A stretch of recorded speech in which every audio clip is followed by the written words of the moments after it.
Nous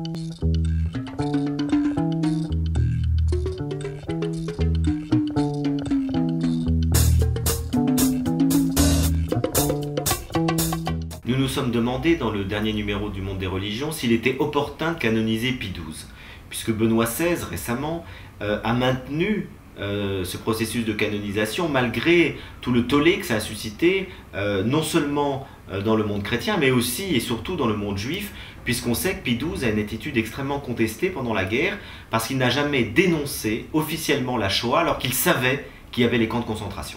Alors Benoît XVI dit il le savait, mais s'il l'avait dit officiellement, s'il avait rompu toute relation avec le régime d'Hitler, à ce moment-là, il y aurait eu des conséquences dramatiques et pour les chrétiens et pour les juifs, puisqu'un certain nombre de juifs étaient cachés dans des monastères, dans des églises, et donc ce qui s'est dit, c'est qu'en ne disant rien, en ne condamnant pas officiellement, ça lui permettait, je dirais, en secret, de continuer d'aider des juifs de manière personnelle, et c'est vrai que ça a eu lieu.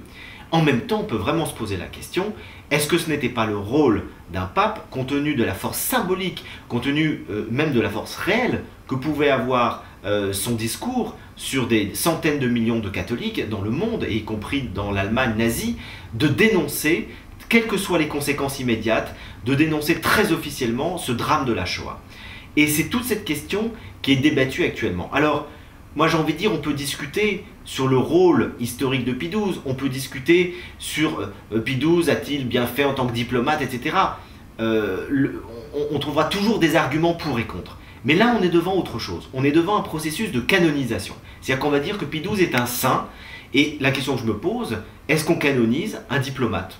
Est-ce qu'on canonise un homme pieux, simplement ? Est-ce qu'on canonise un bon gestionnaire de la curie romaine, ce qu'était sans doute Pie XII ? Or, c'est pas ça. Canoniser un homme, dans la tradition chrétienne, c'est un homme qui a des vertus exemplaires de foi, d'espérance et d'amour. Et est-ce que Pie XII a fait preuve de vertus exemplaires de foi, d'espérance et d'amour en ayant, je dirais, ce comportement un peu frileux, un peu apeuré, très prudent de diplomate ?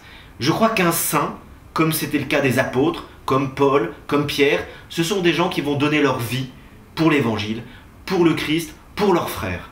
Et si Pie XII avait vraiment été un saint, je crois que quand il a appris les camps de la mort, quand il a appris que des millions de personnes étaient déportées, il aurait dû écrire à Hitler en disant « Je veux mourir avec eux dans les camps de concentration » et dénoncer au monde entier ce qui se passait. Il serait peut-être mort dans les camps de concentration, mais on aurait eu un saint exemplaire, alors que là, on a simplement un diplomate dont on peut contester les décisions. Donc faut-il canoniser Pie XII ? Très clairement, je crois que non.